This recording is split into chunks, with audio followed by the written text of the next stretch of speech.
with you, baby, all night long. We'll have a drink or two and cut loose on the dance floor tonight. Oh yeah, Good morning, good morning, good morning.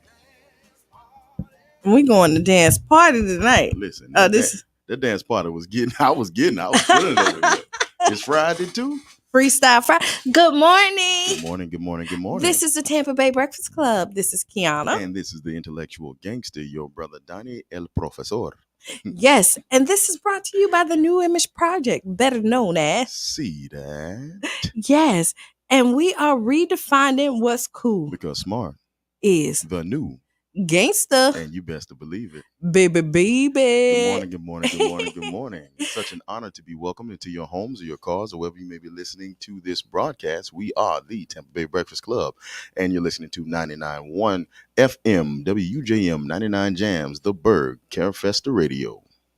You do that so well. Well, thank you, Q. I really appreciate it. I have a really good team that's with me here. I'm not alone. And we're joined remotely with the young phenom. Yassine the Dream is on the Yassine the Dream. That's my man. Yes. So, good morning around the world. I know you listen to us. Wow. I did. And I enjoyed it. I really did enjoy it. Shawbona is Brother John's favorite. He always goes to Southern Africa. Sayabona. Shawbona. Sayabona. We're going to get it right. We are. There's another sound, too. What is it? Besides the click, besides the sound that you hear Twale. Twale. Or your name would be Qiana. Nana. there's another sound. There's a word in Zulu called the Ifinkante. Right? So it's a right? It means crushing. Okay. All right. So there's a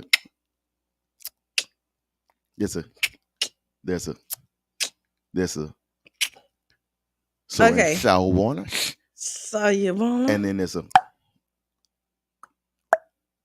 is in Twale. Twale. Shaka, the Zulu leader's father's name was Sinsesangona.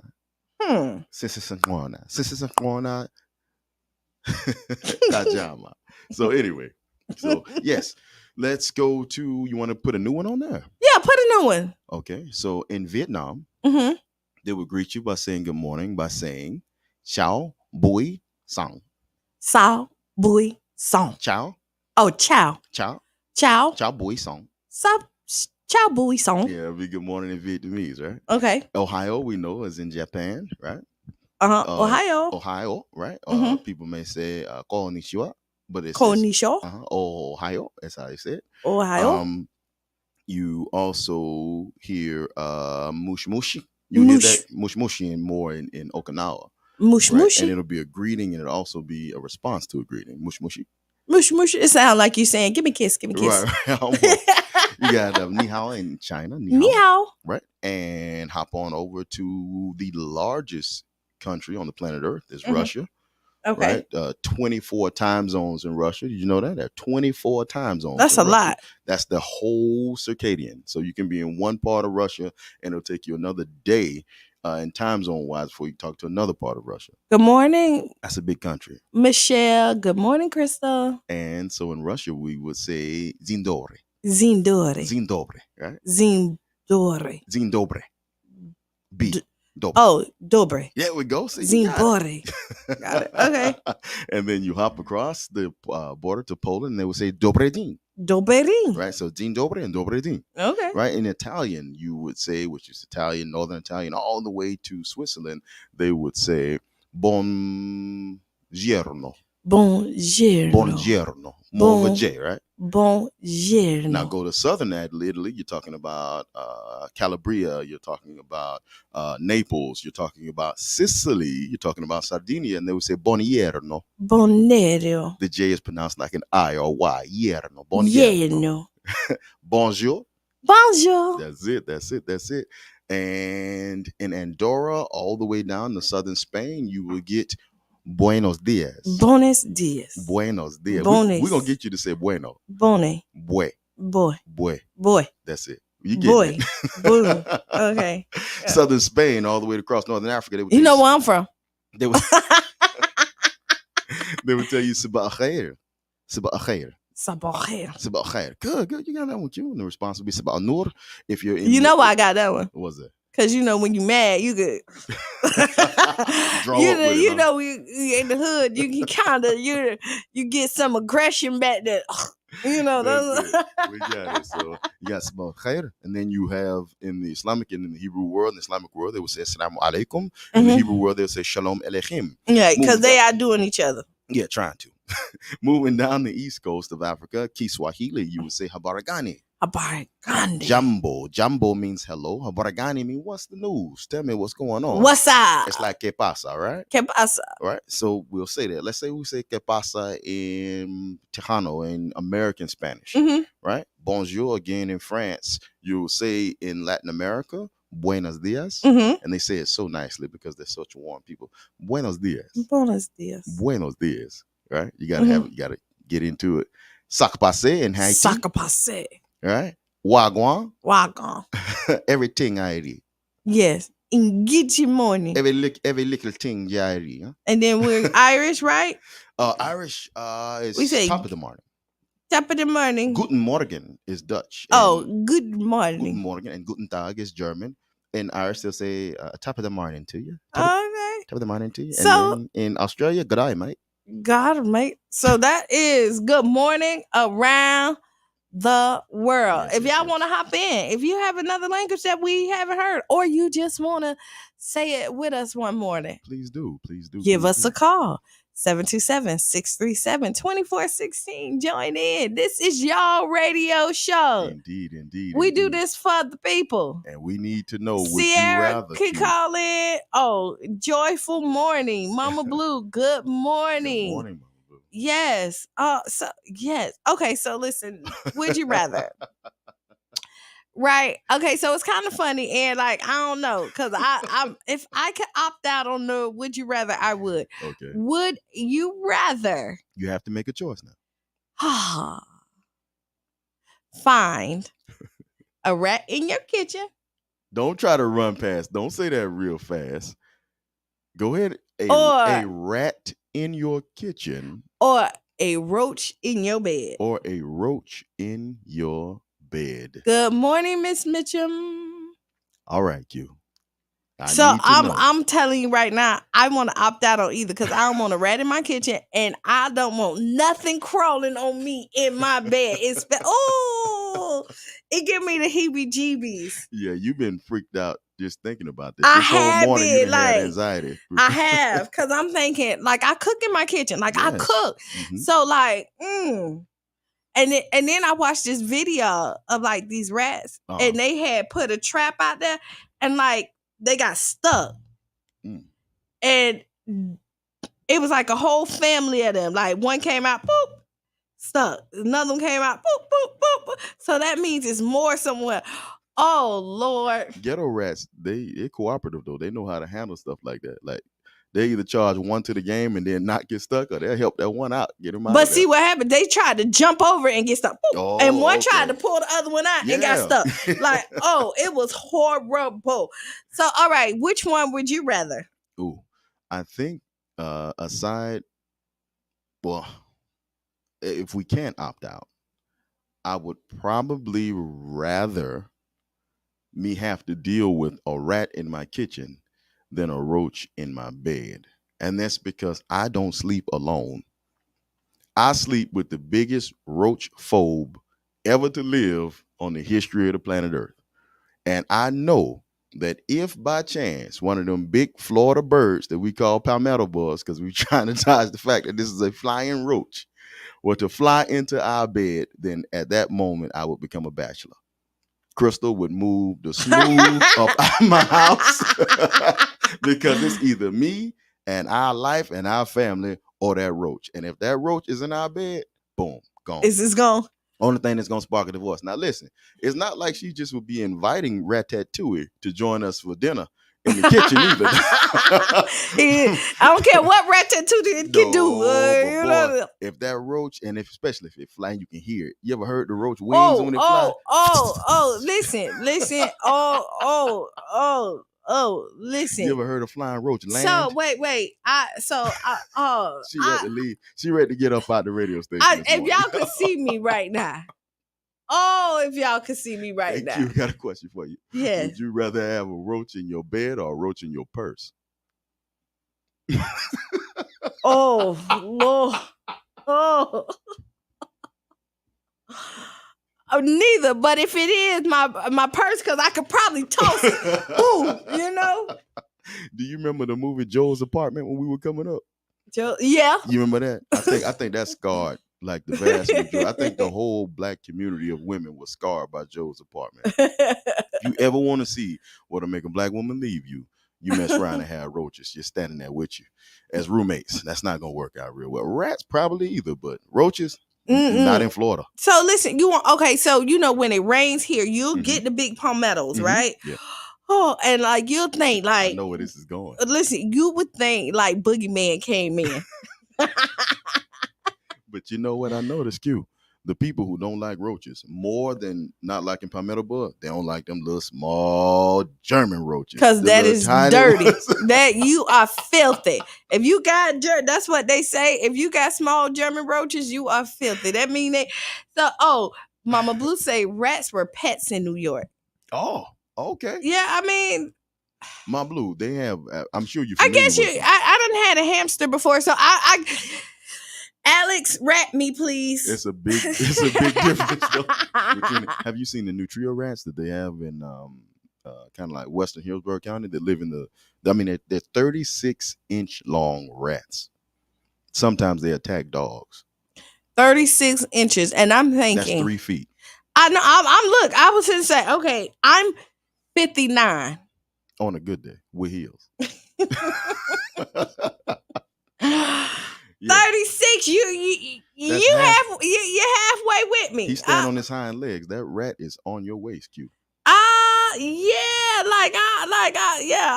listen. So, would you rather? Hey, yeah. Have you ever? Were you raised in a house where everything was a rat? Like, because you ever notice black people don't call mice.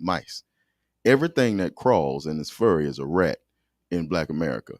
So mice are rats. Mm-hmm. Possums are rats for some way. I don't know how, but black folks, when they see possums, that look like a big old rat. So yeah, that's a reality. No. So, yeah, I think that I probably choose though the rat in the kitchen before the roach in my bed, only because I like to sleep with my wife. Oh, okay. So Crystal, you are the reason. Yeah, it's a game for changer. The season. It is a game changer.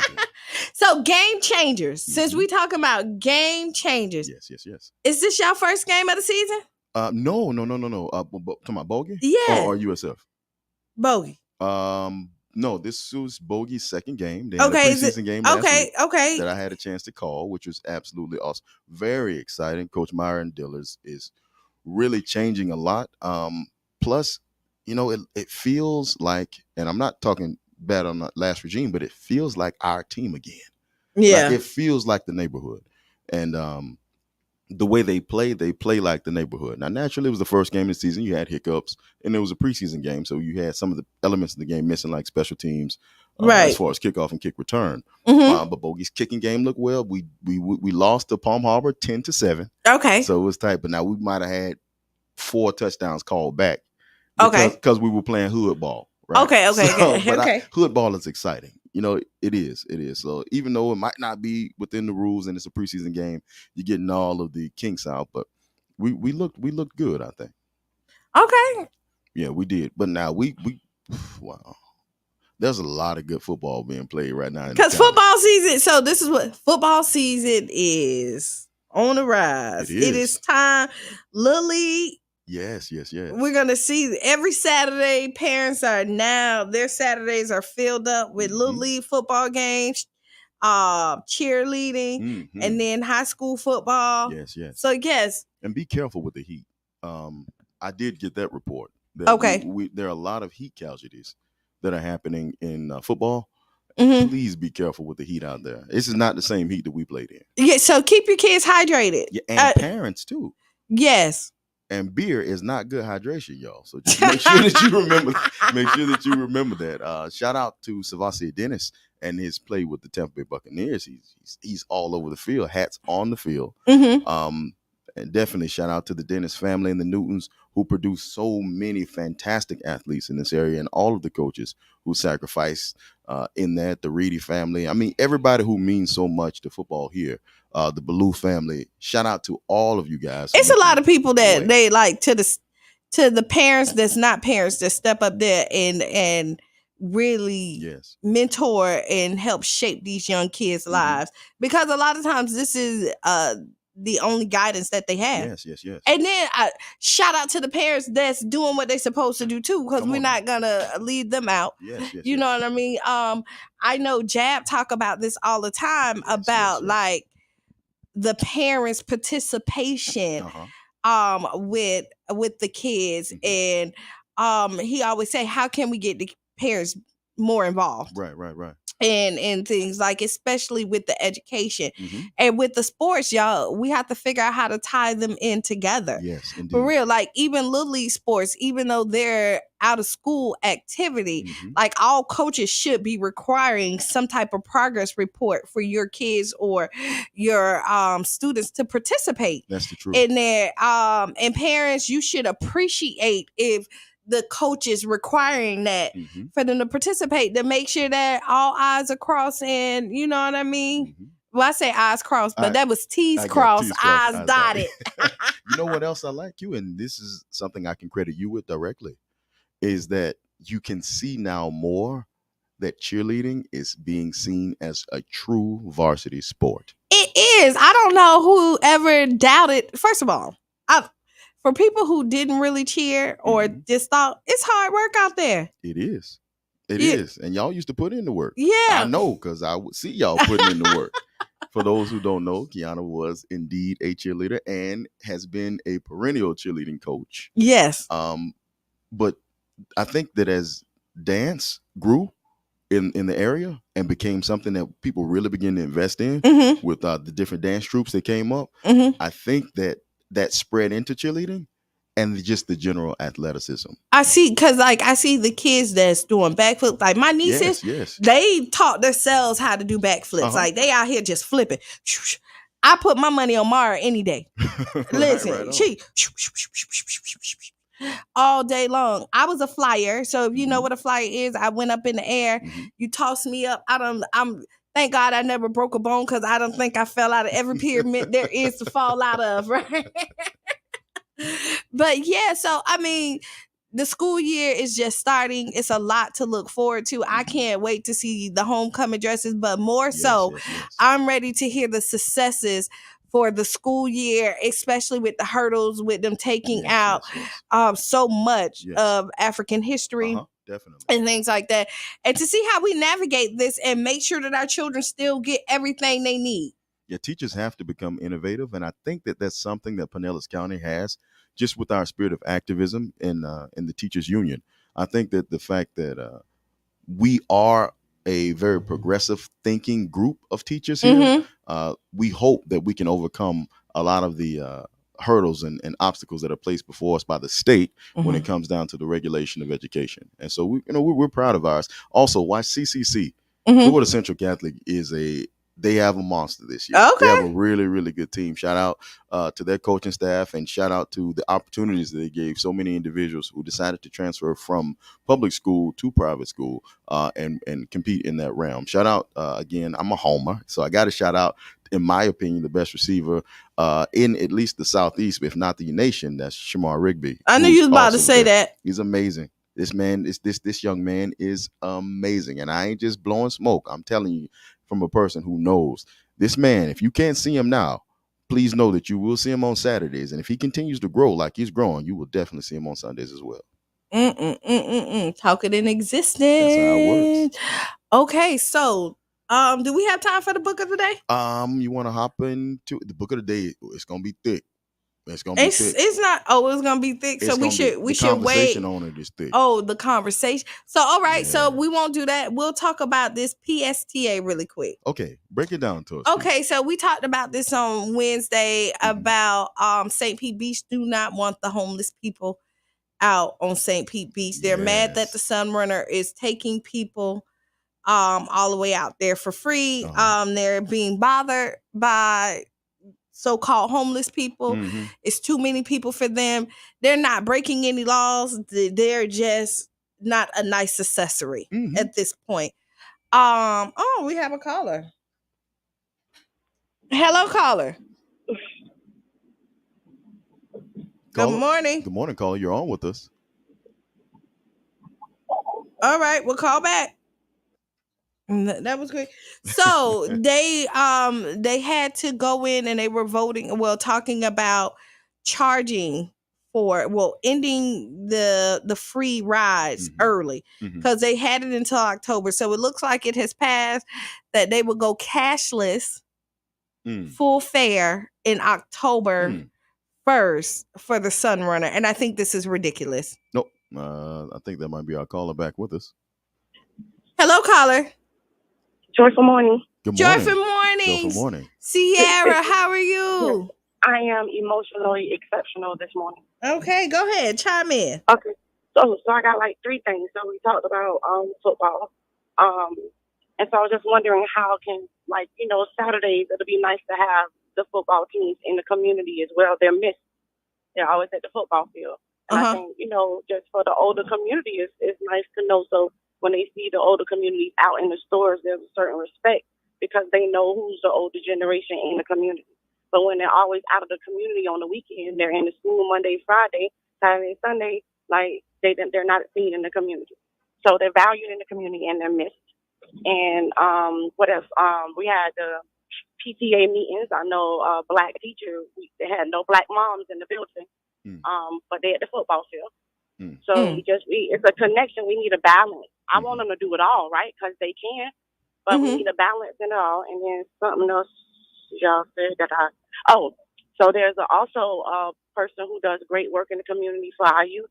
Her child was being bullied already in school. So it's not fair that the parents can trust their children with her, but she can't trust her child with your child in her schools. So, yeah, that's all. I love y'all, and I love what we do. Thank you for feeding my soul. Thank you so very much. Thank you. So we can talk about all that, like the bullying. Is there any way that the PTA can come to the football games? Because I mean, you kind of, if the mountain doesn't come to Muhammad has to go to the mountain. So I wonder. That's creative. Yeah, I wonder if somehow through organization, the PTAs or any of the organizations that represent parents and schooling can find the people where they are. And you can best believe that communities are going to go where they feel that they're valued and they feel like the experience of athletics is something that's valued. One, because there's an even playing field and there's meritorious promotion usually. And so usually marginalized people tend to excel when you have rules. And then we look down on it. And I'm going to tell you, so like flip side, we look down on it and be like, that's where they at. But that's also what the mass people sell your way out. Yes, exactly. You know what I mean? And so when you're thinking you want better for your kids and you want them out, you invest into that because you've seen the black athletes be treated better, get full ride scholarships, and you're thinking like, this is a guaranteed way out. So then you're investing in there. And so this is about re-educating and readjusting. Yes. Now the PTA coming to the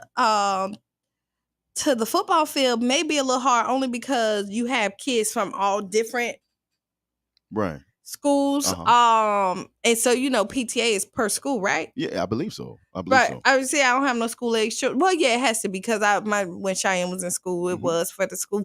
But we have to figure out ways to be more creative. But I think if we tie the sports and the PTA together some type of way, right, and make them unified, where you can't have one without the other, we'll see a little bit more participation in there. And it is really sad that we don't see the parents into the schools, Definitely. But you'll see them at the practices after school. So yeah, this is a reality. I mean, that's not something that's being made up. All right. So caller, you have like a minute. Go ahead.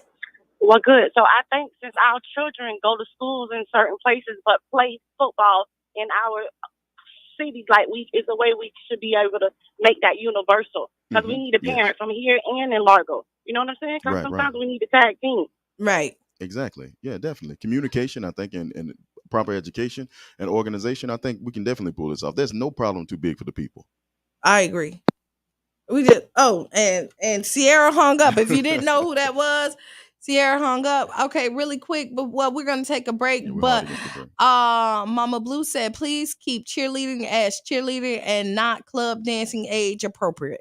All right, I'm gonna leave that right there. We'll be back 7 minutes after the hour. Tag a friend, tell a friend, send up stars. Go get your shot of coffee real quick and get right back. Yes, ma'am. And we're gonna have democracy now. This is the Tampa Bay Breakfast Club. Yes, it is.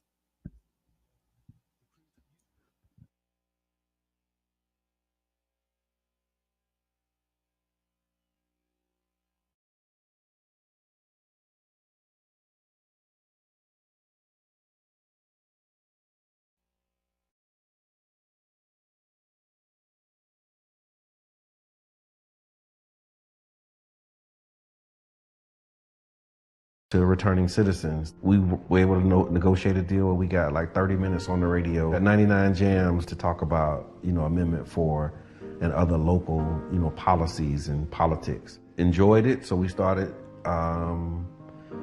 doing it on Sundays as like a podcast with, at the time, Janet Michelle. She was our co-host and she, filled that role until she moved. And then we had Carla Bristol, Carla B. She came in for a season. And then Reno was behind the scenes. He was always present because we did organizing together, so he'd come and hang out. And then the things that he was saying off camera was like, man, we might as well just have you on the show. The negative thoughts that you is thinking about right now, or any particular subject, y'all, just flip it. Turn problems into opportunities. Problems are opportunities, man. Big shouts out to Sauce and Predo, man. Real deal, man. We on the jump board together right now. Just being around people and clearly always talking, I just felt like at least learn something, so as you see that you're not going to shut up, you can have substance to your conversation and not just be labeled somebody who just love to talk. Really being informative, looking to give the information that isn't readily available in our community. Multiple meteorologists can look at the same data and come up with a different forecast. And so now you take those models, take that data and say, okay, based upon all of that, absolutely, you might be in between here and there, and that's my know what I'm saying speech. Most recently, after Carla B, transitioned out and went to do other things as well, Qiana, we invited Qiana. I've been working with the guys for a while outside of this, and they called me to interview. And when I came in to interview that Sunday, after the show, they was like, hey, you need to be a part of the show. And I was like, okay. I look at it almost like a band and the instruments, but it's just the instrument that we're using is our voices. My voice is already kind of squeaky. I know my voice can get squeakier. You have to have your radio voice on and have that vocal control. I talk lower when I need to calm it down. And when I'm very passionate about it, I slow it down. And because I want you to understand what I'm saying. What's good for the geese is good for the gander. So if you keep it secrets, just know that she can too. Okay, and see that's why Qiana, that's why you need it on the Tampa Bay Breakfast Club. You feel? So you gonna even things out. You know what I'm saying? I was just joking. You know what I'm saying? We just understand power, and in terms of people's attention, because it costs. People's attention costs. That's why it's called pay attention. We want to present local information right up there with, the trending topics. One thing that's a common denominator with all of us is that we're all passionate about our people. For me, what you take from me is that I'm real and I'm passionate about the growth of our people. The overall goal, I would say, is to have a more informed community. Around electoral politics, around health, around equity. It's about the mission of connecting the dots and closing the gaps, inspiring people to see what's possible, and trying to be an example. I don't know if that's a good thing or a bad thing sometimes, but you do the best that you can with what you have, and you pray that others will be inspired to join in. For more info, visit cdatcenter.org/Tampa Bay Breakfast Club.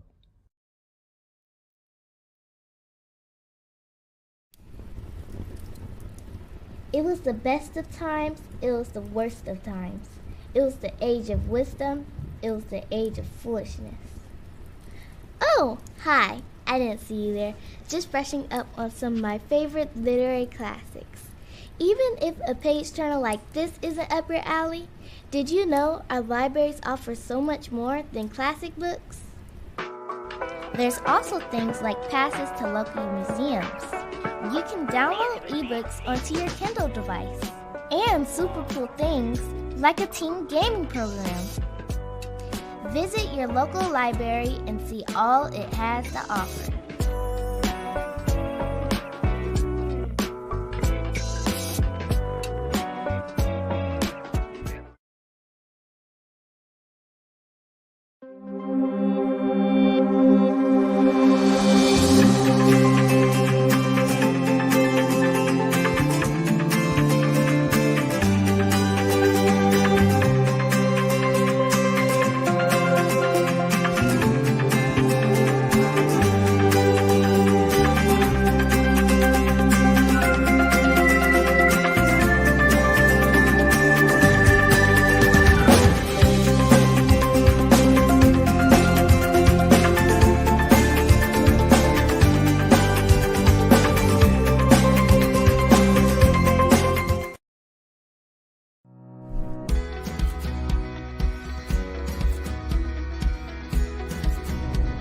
District 7 is located along its north end on 5th Avenue North, all the way down to 54th Avenue South.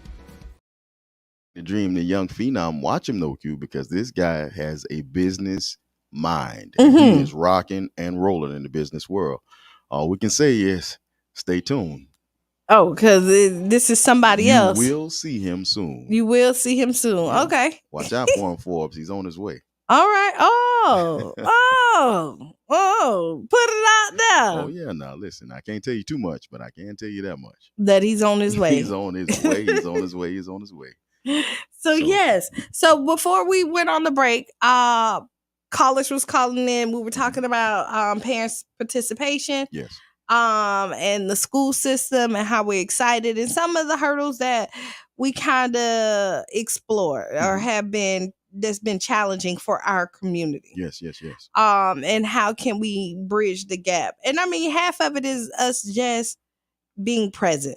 I believe so. I think that parents inherently want the best for their children. Mm-hmm. And I think that once they understand best practices for those results, mm-hmm. then they will inculcate those results into their parenting. I don't think that we as a community are so sadistic at large that we would send our children out in the world to fail. I just don't see that being a consistency that's historically consistent with any community, let alone American Africans. I just don't see us doing that. Speaking of failure, Q. Okay. In the news, a school in Flagler County, which is a very interesting county. Right. Flagler County holds, I believe, St. Augustine, which is the oldest continuously populated European colonial city in what is now the contiguous United States. St. Augustine, they call it the first city. Well, St. Augustine has a very interesting racial history. Remember, it was St. Augustine that Dr. Martin Luther King's SCLC representative had his house dynamited in. A dentist had his house dynamited in. It was St. Augustine where sulfuric acid was poured in the pools that were integrated by black swimmers. So St. Augustine has a long history of virulent fascism and virulent racism and anti-Africanism. Well, it says in the Washington Post that Florida schools segregated black students for talk on test scores. So says the parents. It's interesting because when this information was brought up, this is what it said according to the Washington Post. Black teachers showed the students a typo-laden PowerPoint presentation titled AA Presentation, which noted how black students had underperformed on standardized tests for the past 3 years. On the slide titled, quote, "The Problem," the school district identified black students as AA, or African Americans, in its assessment of their low overall scores, according to the presentation obtained by the Post. This is interesting. I taught public school, albeit very briefly. And many of the challenges that I got as a public school teacher came from individuals who had English as their second language. It wasn't intellectual, it was communication. I think what people don't understand is that American Africans are African people. And the language that we speak to communicate at home is a Creolized language called AAVE, or American African Vernacular English. But when we go into the schools, we're taught what they call so-called standard English. There is no standard English. English is not a standardized language. There is no standard English. I say it again. As a person who teaches composition, as a rhetorician, there is no standard English. English is a hybrid language. It is a bastardized language, and it is a language that does not have any standards. Whatever language you can communicate in is an effective language. We communicate in a language at home that is not the language that is spoken in school, but because we aren't given the identity of African people, we're taught that our English is quote unquote bad and or broken. Both of these being blatantly false. That's kind of like French and Creole. It's exactly like French and Creole, except Creole is recognized. It's like English and Jamaican patois. But Jamaican patois is recognized. But you don't find that same recognition in American African communities. They just say that you speak bad English or you speak broken English. If you can communicate and get your needs met, then that's what communication is all about. I'll tell you what I did, Q. And it was very controversial. I did this right here in Pinellas County as a Pinellas County high school teacher. I made all of my lessons available in both English and Spanish because I speak both English and Spanish. I did not impose the colonial idea of imposing a language and imposing a world on people who did not live in that world. See, I didn't think like a colonizer. I thought like a freedom fighter. So after I explained everything in English, you know what I said? Alguna persona necesitamos explicar en español. Who needs to hear this in Spanish? You see, the problem is not the students. The problem is that we have made the receptacle of the worst thinkers education. We've put the worst thinkers in education. We put the people who wanted to be scientists, the people who could not pass the test, who underperformed on their standardized tests. We made those individuals teachers because we said if we could just have a body, just a suit, just clothes to put in front of a person, then maybe we can continue feeding them to the machine. There'll be another brick in the wall, right? So we haven't put our most brilliant minds in front of our students, in front of our scholars. Now we have teachers who are brilliant, who make that sacrifice. Right. Shout out to all of them. But because we haven't put those individuals in front of the people, then oftentimes we allow for mediocrity to try to produce excellence. And that just will not happen. Mediocrity can't produce excellence. You can't get a clean floor with a dirty mop. It just won't work that way.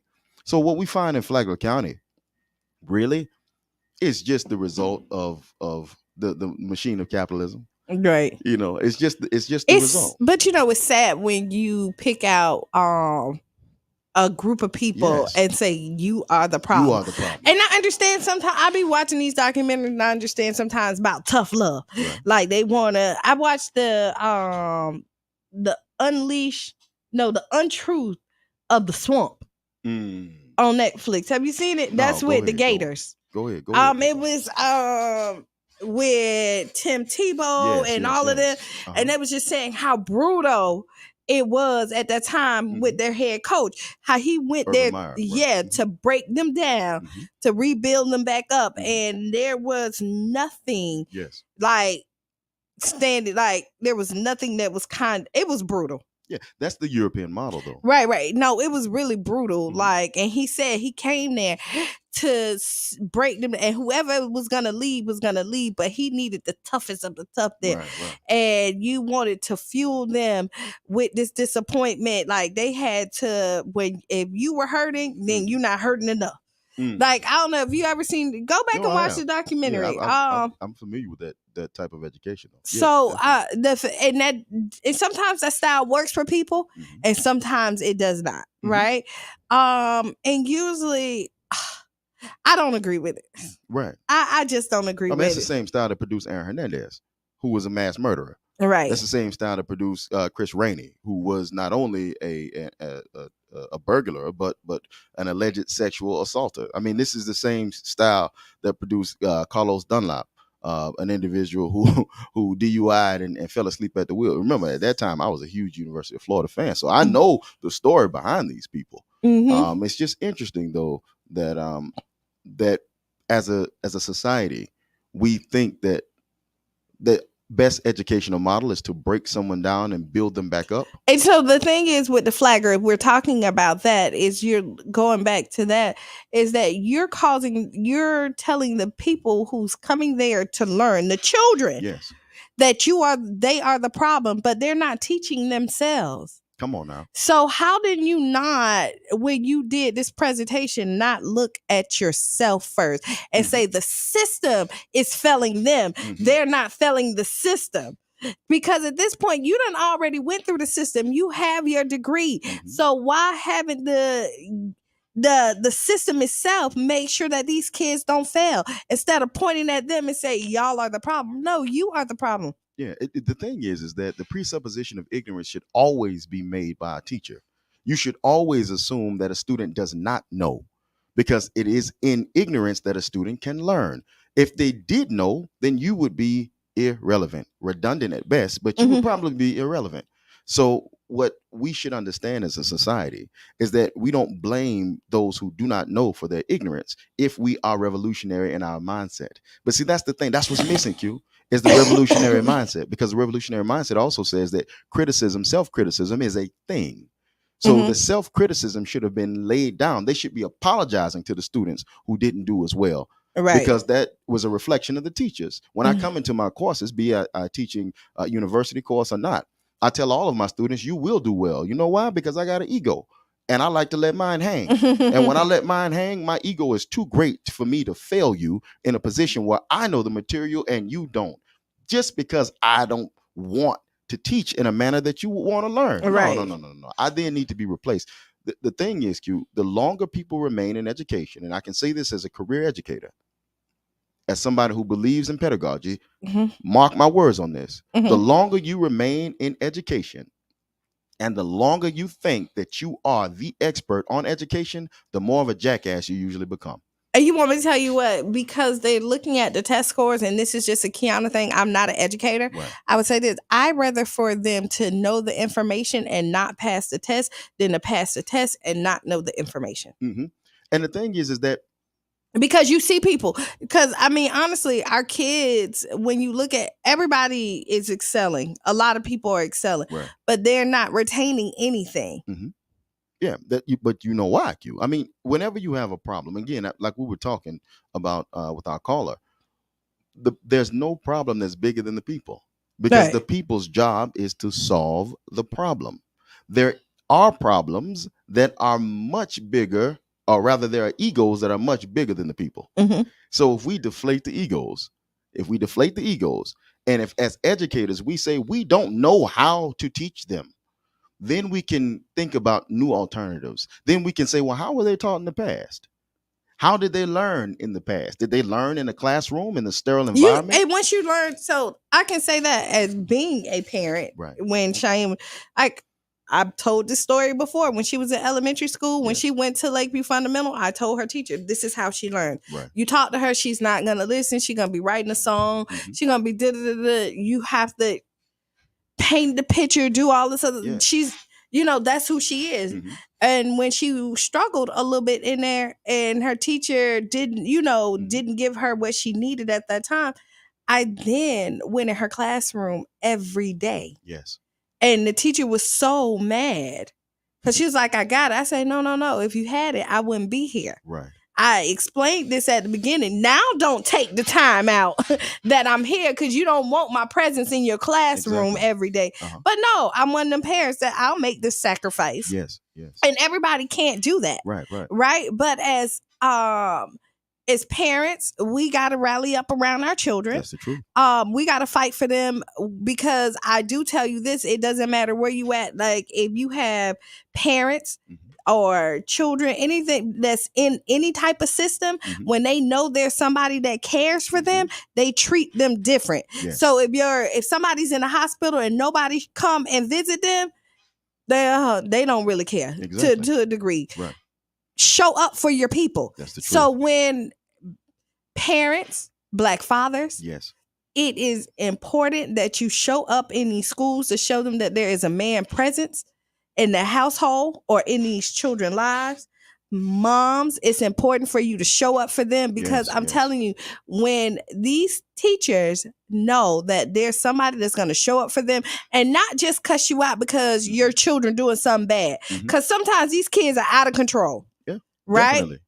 And parents, don't just take up for your kids because sometimes these teachers, hey, they not doing nothing wrong. It's your child. Right. Right. But you still have to be involved. And identify yourself in a way that brings unity to yourself and the teacher and the classroom and everybody else who has parents. And that is as a worker. The best title that you can have in this society is as a worker.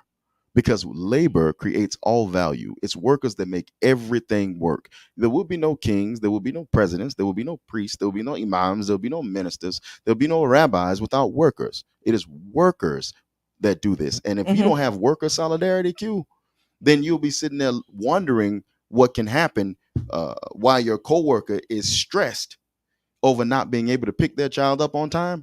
Worker solidarity says, hey, look, I'll come and cover that shift. I'll make this thing happen because go ahead. Parenting is a team sport. It is. It's a team sport. It takes a community. That's right. So, I mean, okay, we got a caller. Hey, caller, introduce yourself. Hey, Joe, good morning. Listen, I love all of this today. Okay, well, go ahead. We're lacking like a sense of togetherness, right? And so my dad just passed away in January, and in the local nursing homes and rehabs, the places he had to go, the care was awful. And you're labeled as that family member.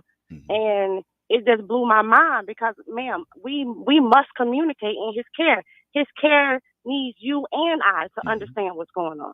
And so we're lacking the togetherness even in the classrooms. And so parents play just as much a valuable part as the teachers do. And we need each other. I think, that's it. Yeah, I agree wholeheartedly. No, we do need each other. We need so even as a parent, I used to tell Cheyenne, your job is to be the student and the child, right? And my job is to be the parent. Right. So if you go to school and do what you're supposed to do, if somebody disrespect you or do something like that, if you have a problem with the teacher, your job is still to respect that teacher. And then you come and talk to me. And then it's my job to figure out the problem so I can fix it. Yes. Now, I'm going to tell you, if I find out that you are the problem, I'm still going to fix it. Right, go ahead. Now. And it's going to be you. And our kids, we need to start teaching our children how to respect authority. And it starts in our house. And it's as simple as if any adult in your house is telling them to sit down, you don't give them the opposite. You don't give them the option to defy that person. Right. You're teaching them that they don't have to respect authority. True. I don't care where you at in life, you're going to have to listen to somebody. When you walk in somebody's job, they have a set of rules. That's their house, their rules. And we're teaching them that they don't have to do that. Well, the most disorganized place usually that we find, especially in Florida, unfortunately, the most disorganized place that we find is the workplace. The workplace is the place that is that basically sets the pace for individuals getting set one against the other because the identity is not common there. You've taken the slave-master relationship, you've taken the Lord-serf relationship, and you've made it the employee relationship, and then you've taken it a step down. So now instead of the overseer and the worker, we have now the manager and the regular rank and file, right? If everyone identified themselves as workers, then there is a worker solidarity that is there. If the teacher sees themselves as the same worker as the individual who is punching a clock or working at a bank or any career or any field where a person is working, which is anything, then the idea of that is a worker's child. That's not just a child. That's a worker's child. That the identity is what we bring on the coalescence. You have to identify with them. You have to identify with you them. have to, and don't put them in a like don't say I'm a part of, like I am. I'm so St. Pete, right? Yes. But I'm also Qiana. Yes. Like treat me as an individual. And then when you go to them schools, right, know that this person has a parent. But I'm going to say, parents, y'all got to show up. You have to. Got, just like you show up on that football field.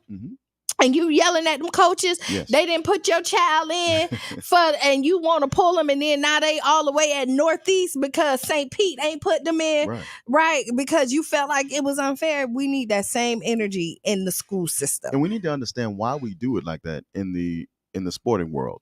What the sporting world offers marginalized people are some things that the world itself in general doesn't. Rules, right? And rules that everyone has agreed on, and an even playing field. This is something. So, and mobility. Listen, what did you just say? Just because the coach didn't put me in, now I can go to another team. Right. That kind of mobility, we don't experience that. Just because your quote unquote supervisor gives you a hard time, you can't leave your job. And I'm going to tell you, that is the worst thing you could do for your children, is to not make them complete whatever they started. Your parents do their children a disservice. In times, yeah, I agree. Because I know the rule in my house is once we start something, you got to complete it. Now, you never have to do it again, but you got to complete it. So y'all know I homeschooled. Cheyenne wanted to go to a regular high school. We got there, then she hated it and she wanted out. And I say, no, high school is 4 years, my dear. Understood. So you will have to stay at Lakewood High School as of right now. No. But you get into team sports, you do that, and they realize that it's too hard. They don't like it. The sun is hot. They knew all of that, but we have to teach them to endure all of this because life is going to throw us hurdles that we don't like. Like, I don't like getting up at 6 o'clock in the morning, getting here, but I have a radio show that has to be here, right? Yeah. So I got to do it. But what we're teaching them is that when times get hard or you're not comfortable, something makes you uncomfortable, you can switch. So yeah, don't do it. Yeah. And pull from your history. Understand that, there were times before we were destroyed when we understood that there were certain age groups and age groupings. What sports do, another reason why sports are amazing is sports give individuals a group consciousness. And listen, I can see one of my teammates who I haven't seen in years, and we can sit back and laugh before we do anything else. After we slap palms and hug each other, we're going to laugh because we submitted a group and collective consciousness because we all struggled together. And this is what sports gives people.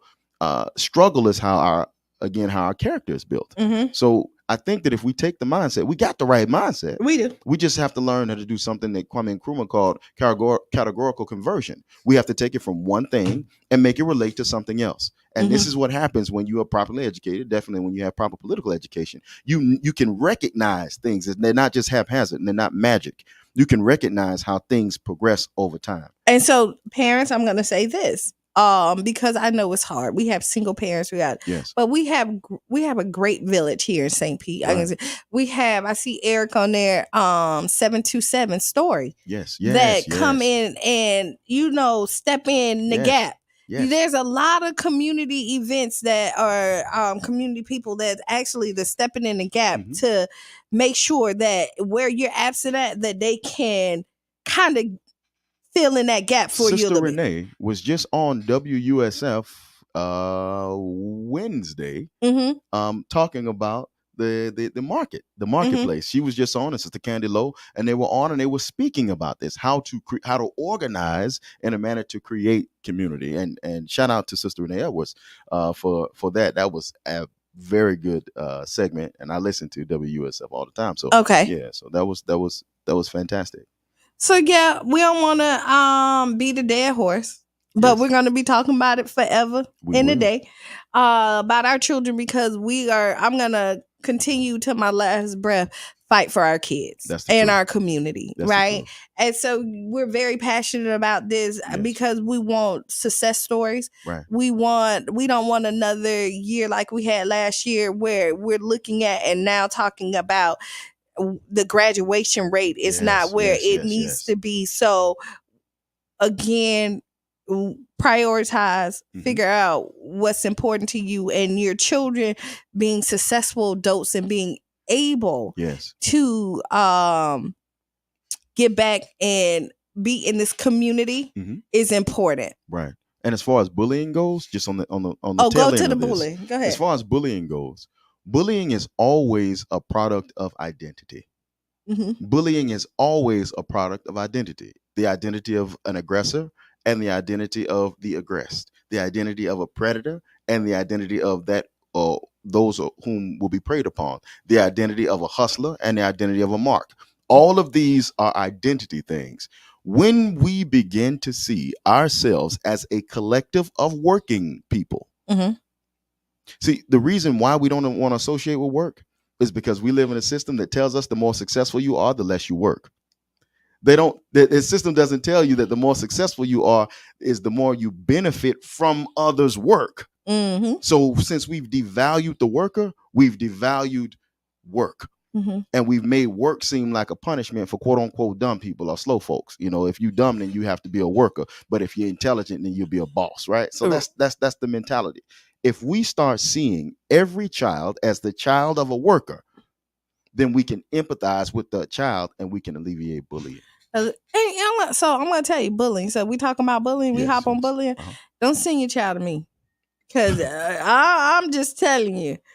Because don't send your child to me, because I find out I'm going to show you and teach you how to handle a bully. Yes. Now listen, that's the way. And you know what? And I'm going to tell you this: the views that express is of Qiana and not of 99.1 Jam, and maybe not the Tampa Bay Breakfast Club. I think that sometimes we coddle our children so much that we don't give. The world is not nice. And we're teaching them that if somebody say you ugly, like, you go and cry. Because I'm ugly, your mama. You know what I mean? I'm not y'all mamas, but you know. That's just, you might not agree, but I'm going to teach you some comebacks. Ask my goddaughter, ask my nieces, my nephews. We done had hand fights and all. I ain't telling you to start nothing, but we are definitely going to finish it. Okay, so correction. St. Augustine is in St. Johns County. Flagler County is just south of St. Augustine. So correction. My apologies. My apologies on that. Mama Blue say, nah, don't sugarcoat. Yeah, you got to learn. I mean, but you know what? You have to take that same mentality into the workplace. Because you know how many people get bullied by their supervisors? And you got to have tough skin. Like we're preparing our kids to be successful adults. Yes.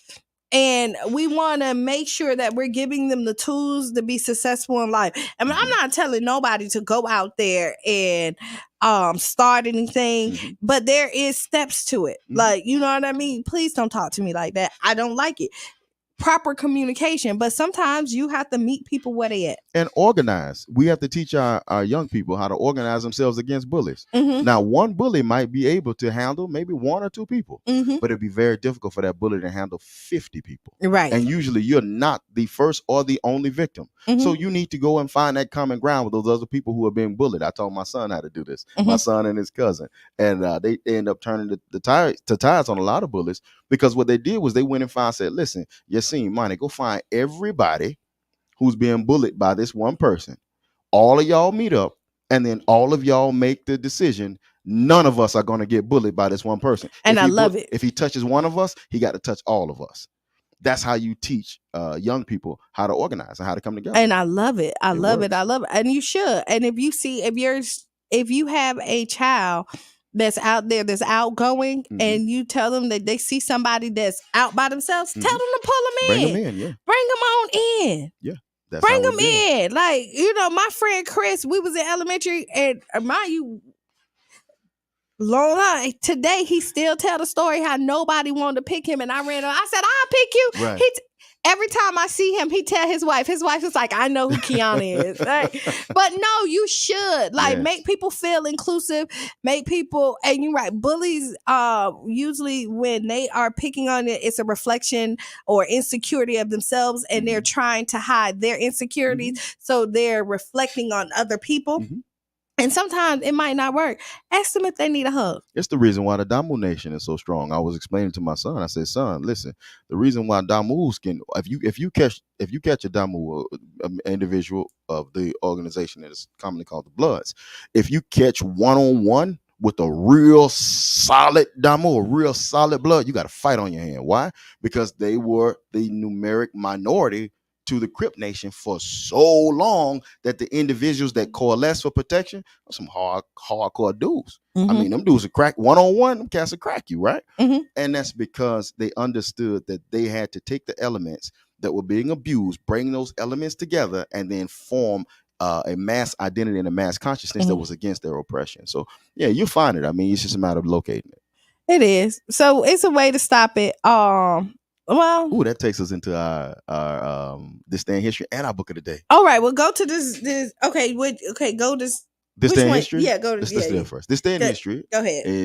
Today's August 25th. Okay. And all day, every day. And August 25th is the birthday of one of the greatest freedom fighters in the history of the world. He's called sometimes the greatest military mind of the 20th century. Some people call him the quote unquote Red Napoleon. Some people call him, he gets called everything. I think that among Hannibal, among Napoleon, among Lee, among any of the great generals of the modern era, probably if you don't put him at 1 or 2, then you've probably missed something. And that was the individual Vo Nguyen Giap. Vo Nguyen Giap, Vo Nguyen Giap. Giap is how it's spelled, but Giap is how it's pronounced. And he was the Minister of Defense for the Viet Minh, which is the army of Northern Vietnam, and the army of Ho Chi Minh. This is a man, mind you, check this, Qiana. This is a man who beat Imperial Japan, who beat Imperial France, and who beat the United States of America in one lifetime. This man beat all of the world's largest and most powerful imperialist powers with one group of small rice farmers from Vietnam. Mulan. Come on now. And this is modern day. He whooped these people in the modern day. Not only did he do that, but he launched liberation movements in Cambodia to crush the Khmer Rouge. He also fought back reactionary elements that were coming from what's called the Republic of China now, but the place we call Taiwan, the Kuomintang, which was a fascist organization and still are. This man is the father, and he lived to be 102 years old. They couldn't assassinate him. And he single-handedly led the defense forces that crushed the United States and crushed France and broke up France's really imperial footprint in Southeast Asia. So this is the man who needs to be studied. Now, the book of the day relates to him because the book of the day is brought to us by the book of the day is brought to the way you call it. So you threw that to me. Yeah, Today's book of the day segment is brought to you by the Barbershop Book Club. The Barbershop Book Club helps motivate kids by offering a free haircut and a free book for those who read out loud while getting their fresh cut. Follow Central Station Barbershop on Facebook to learn more about the initiatives and or how to donate culturally relevant books for our kids. The book of the day is the Handbook of Revolutionary Warfare by Osajifo Dr. Kwame Nkrumah. Please put the book of the day for our production team. Please put the book of the day in the on the banner. Okay. On our Facebook page. Thank you so very much. There we go. We got it. Why is it so important? Now we see Africa beginning to free itself. We see what they call coups, which means all a coup means is that the sitting government gets replaced by the will of the people. Right? That's revolution, right? Rather, a coup is when a power says that a sitting government needs to move, regime change. Revolution is when the people say the sitting government needs to move. So what we see now in Africa are revolutions. We saw one in Guinea. We saw one in Burkina Faso. We saw one in Mali. And now we're just seeing one in Niger. The West African nations, the ones that are not led by reactionary puppets to the United States and to Great Britain, these nations are rising against European colonialism and imperialism and neo-colonialism, and they're fighting. They've taken up arms. They've ran the French out of West Africa with their proverbial tails between their legs, to the point now that they're trying to turn these African nations against the nations that support them. They're trying to turn them against China. They're trying to turn them against Russia. They're putting out propaganda saying that, oh, China and Russia, they just want to harm Africans, as if the West has ever done anything on behalf of Africa or African people. You don't have to be show them book. Come on now, you don't have to be a genius to know this. It's a very, very small handbook. Ooh, it's not very expensive at all. Okay, it is called the Handbook of Revolutionary Warfare, and in this book, Dr. Kwame Nkrumah, who was one of the greatest Africans to ever be produced by Africa, lays out exactly how organized armed struggle should be waged against neo-colonial forces. Please, please, please, if you have the opportunity, please read the book, the Handbook of Revolutionary Warfare. I think that it's one that definitely every man should read, because all of the things that are covered by Dr. Nkrumah can be applied to non-armed struggle. Organization is universal. And it's done, and it's being done, and Africa is beginning to free itself. Africa will be the first continent on the planet to have continental unity. You will see a United States of Africa that doesn't give a damn about any of the colonial borders that are currently existing. Africa is one nation, not 54. It's only 54 because we respect those people's borders. There's a new tide rising in Africa now. Well, we no longer respect their borders. We no longer respect their identities. There is no sub-Saharan and North-Saharan Africa. There is no division in Africa. All African people are African people, and that's in the diaspora as well as on the continent. So read the Handbook of Revolutionary Warfare, y'all. I like it. So Sierra say, can we touch on Black August? Yes. Definitely. This is why, thank you so very much. Okay, so the term Black, thank you so very much, Sierra. The term Black August refers to the fact that in the diaspora, and this is why General Jacques was brought up today, because the military tactics that were used in Vietnam were born in the African struggle against colonialism. The first place that napalm was dropped was in Guinea-Bissau. Before it was dropped in Vietnam, napalm and Agent Orange were dropped in Guinea-Bissau by the Portuguese fascists under Salazar. What Black August means is it's a time of commemoration of liberation movements, armed liberation movements of African people in the diaspora against oppression. So that is the movement of the Soledad brothers under General George Jackson, Field Marshal George Jackson. That's the movement of the Haitian Revolution, which is an amazing thing to study under the auspices of Biassou, and then Toussaint Louverture, and then finally Jean-Jacques Dessalines. Mm-hmm. It's the freedom struggles that occurred throughout the diaspora, particularly around harvest time. Africa usually crops are being harvested in the summer, late summer, early fall. Mm-hmm. So Africans understood that this is the time that they can strike the biggest economic blow. When they talk about rioting, why are you rioting? Why are you looting? We're not. We're fighting an economic war against an oppressive system. And if that oppressive system makes money off individuals parking cars downtown, we're going to burn downtown to the ground. The first thing that happened in the Haitian Revolution, which was an Black August revolt, was that they let fire to the cane fields. It burned up so much of the island. It burned up so much of the island that they say that the French could sit on the boats and read their newspaper. They turned nighttime into daytime because they said, now we have nothing but funk, but filth, but hatred. And we're going to fight you with that funk, that filth, that hatred, just like they did in Watts when they rose up in 1965, just like they did in Newark and in Chicago and in St. Petersburg in 1996. We ain't got nothing on our hands, but we're going to beat you with that same nothing that you tried to oppress us with. This is what Black August means. So yes, Black August gives me chill bumps right underneath my shades. Right now, I have tears in my eyes. I don't think y'all see. I'm sitting right here, y'all. I don't know. Listen, I don't know. Y'all can't. I don't know if y'all feel it. That's the revolutionary spirit. Yeah, it's like, whoo. That's our ancestors. I'm crying right now underneath my shades because I'm being moved by something that's bigger than me. Thank you so very much for reminding us. Same thing in Hawaii. Yes, same thing in Hawaii. What we see in Hawaii is something called accumulation by dispossession. If you read David Harvey's work, it's very easy, especially in the time of climate.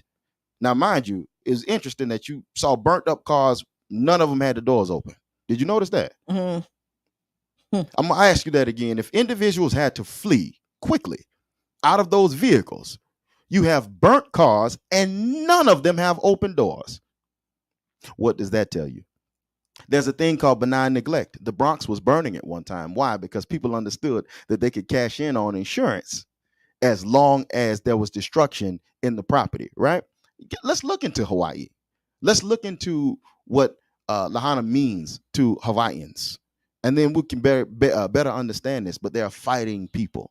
Hawaiians are fighting people, and so are Africans in the diaspora. So Black August means a lot to African people. Please understand this and understand that the fighting spirit has never ended. They just might not tell you about it. The strong never die. Come on now. They can't. We live. They live in us. Yes, they do. Right on. Because they say what? Energy is never destroyed. It's transferred. Yes. So it has to go somewhere. It has to go somewhere. So this has been a great day. Like we done hit a lot of topics. Uh-oh. It's time. It's almost time for the Ask Qiana, right? But before we do the Ask Qiana, real quick, Trump. Did we talk about Trump already? We did not. So we okay. So we know Trump. Oh Lord. So Trump had to turn himself in. He got his first mug shot. Right? Out of all the indictments, everything, all the court hearings that he done did, he finally got a mug shot. Right? The first sitting president or yes. Formal because he's not sitting right now to ever get a mug shot, right? Mm-hmm. Is it? I think so. Yeah, he's the only one to ever get a mug shot. Yeah. Almost all of them deserve one, but he's the only one to get one. Yeah. Except Obama. He deserved two. What? Oh, boy. Keep it going, Q. Keep it going. But okay, so out of it's 18 indictments, right? Was it? 18 people. 18 people got indicted. 18 people got indicted. And guess who only one that's sitting in jail? Harrison Floyd III. And guess what color he is? He is indeed an African. And 18 people got indicted. 17 people is out. They made bail. 17 people made bail. Guess who did not make bail? You mean to tell me all of them? And now, mind you, he was the individual who was the director of Black Voices for Trump.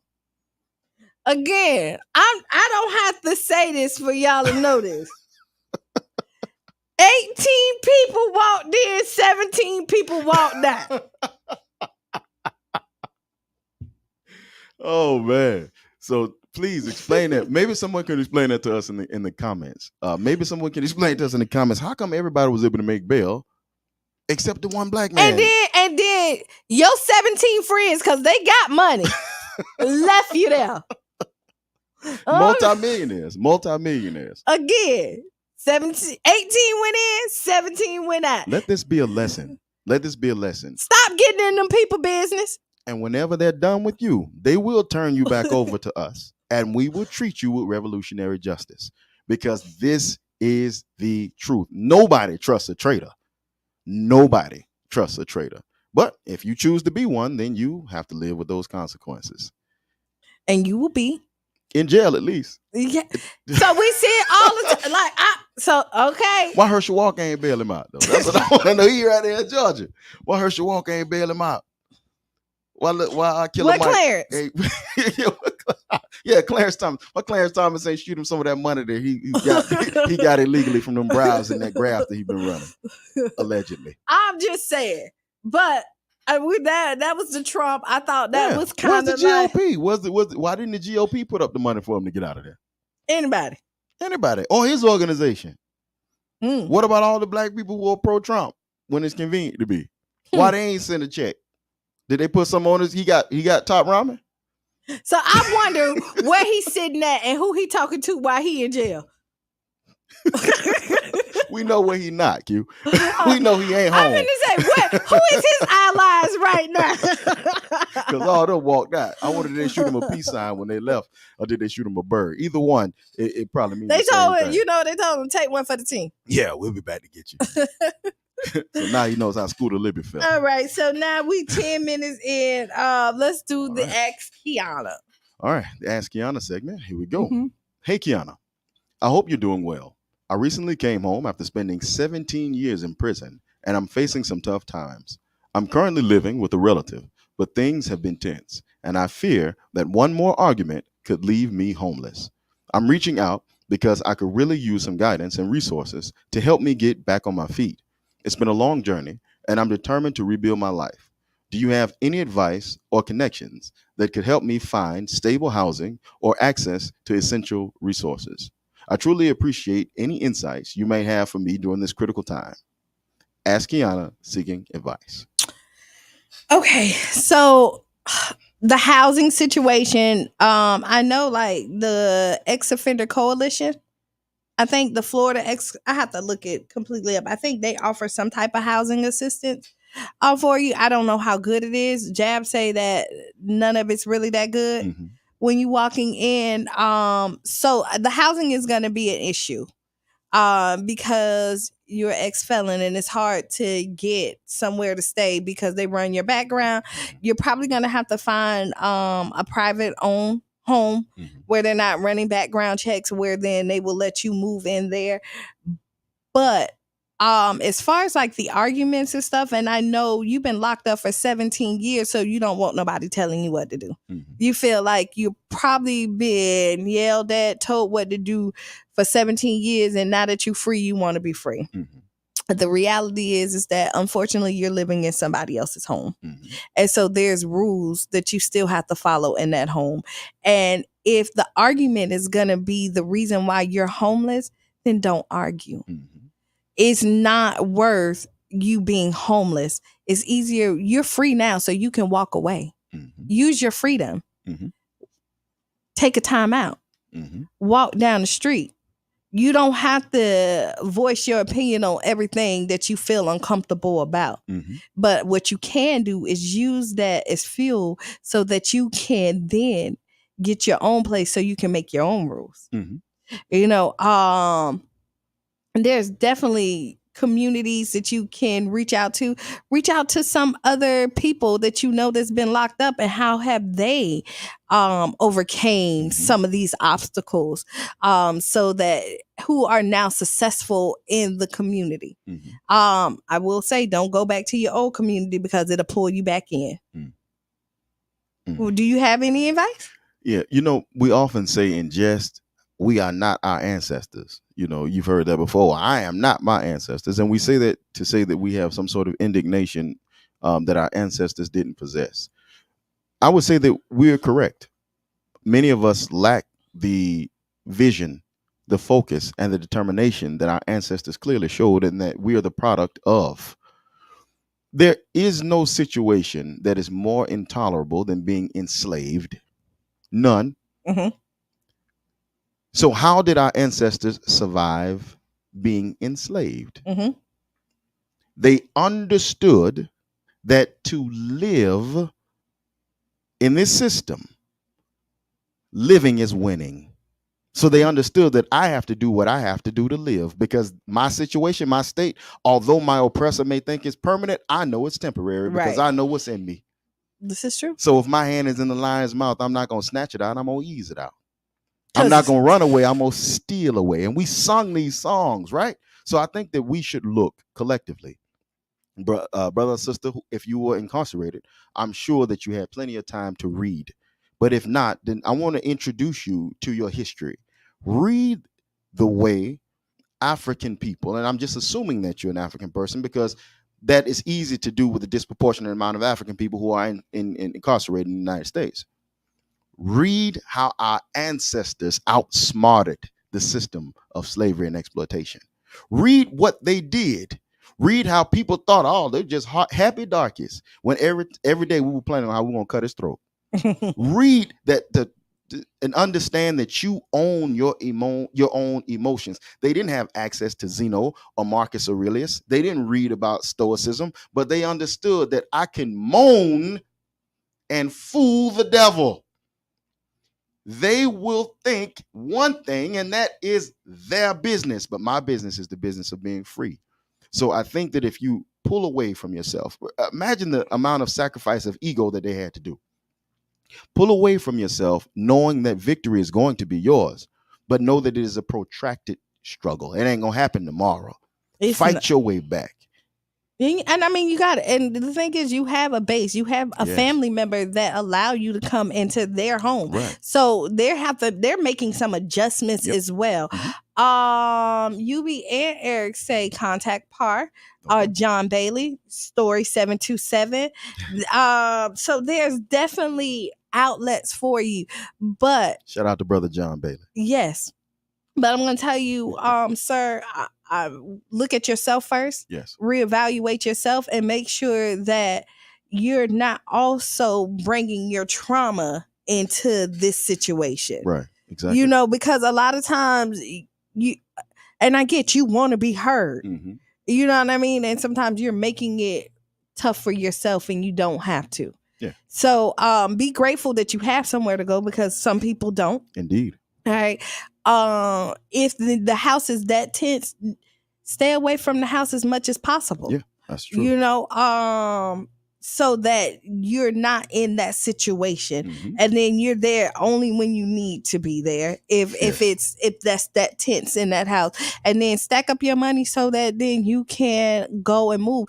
I know that they have rooming houses. That you can stay in. Now, on the flip side, it will cost you some money. I done drop people off at those them studio hotels that charge you per week. Extended day, yeah. Yeah, like the extended day, something like that. You have a full kitchen in there. You got your bedroom. You got everything. So I mean, there's definitely options for you. But make sure that you're doing the best for you to put you in the best situation. And also just make sure that you're not making it hard for yourself. I've seen people and people are trying to help them. And because of your mindset, you're making it hard for yourself. Be willing to listen and learn from people who want to pour into you because you can't come into this world with the old mindset that got you locked up. That's it. And know that your day is coming. It's coming. Plan for it. Think. And know that your day is coming. But it has to come in order. You can't hop steps. Right. Because you have to go back and you have to live them again. So make sure that brother or sister, whoever you are, make sure that you have a firm grasp on knowing that your victory is inevitable, and then govern yourself accordingly. That's it. But you, again, the responsibility lies with you. Ultimately, it lies with you. And when you look at the world, you have to see tell me what you see when you look at it. And if you only see the negative in it, then you're going to always pick out, and the world is going to be harsh to you because that is what you see the world as. If you think everybody is being argumentative, then maybe you don't know how to communicate properly. Right on. Because every conversation should not have to end up with being an argument. That's the truth. You know what I mean? And some people are miserable to live with now. Some people are just intolerable to live with in peace. They are. Let that, like you said, let that be your motivation. Right. Know that, listen, I'm making moves to get out of this thing. And then half the battle is knowing who they are. Once you know who they are, you don't get upset for them being them. You just, okay, he just being grouchy or she being grouchy, and just walk away. Don't let it affect you. So yeah, we got 2 minutes. We do. 2 minutes. So, with your last 2 minutes on this great Freestyle Friday, what would be your final thoughts? I want to thank everybody for, again, allowing us the honor to come into your homes or to your cars on Facebook Live, or streaming us on YouTube, or wherever you may be listening and taking in this broadcast. You guys are the reason why we do what we do. And you are the voice that we wish to place on the microphone. Our voice is not there. If anything as good has come, it's because of the people. Anything bad is definitely, in my case, it's just been my mistake. I would say expand your gangster. Understand who you are. Understand that you have the power of self-definition. Define yourself as what you are. See yourself as a worker, and you'll be a worker of solidarity. Expand your gangster. All right. It's Friday. Tomorrow's Saturday. I hope I see all y'all at Sing Puff and Paint. Yes. We still have tickets available, $25. Come on out. We're going to have a great time. We're going to sing. So we're going to have probably hookah. I think we're going to get the oxygen bar out there, which is a different kind of hookah, kind of. Do it. We're going to have brainstorm on the 1s and 2s. So it's going to be phenomenal. Be the change you want to be or see. Mm-hmm. Write down those 5 things. You know I'm going to say that. Appreciate life. What made you giggle, smile, made you feel good. And when you see somebody, I challenge you to just give them a smile. Yes. Tell them to have a nice day. Say something kind to your neighbor, to somebody passing, because you don't know what that may mean to them. That's the truth. All right. And enjoy your weekend, and we'll catch you Condolences to Monday. the McClendon family, and condolences to the Givens and Battle family. Yes. And this has been the Tampa Bay Breakfast Club. I am Qiana. And it's the intellectual gangster, your brother Donna El Profesor. And we are out.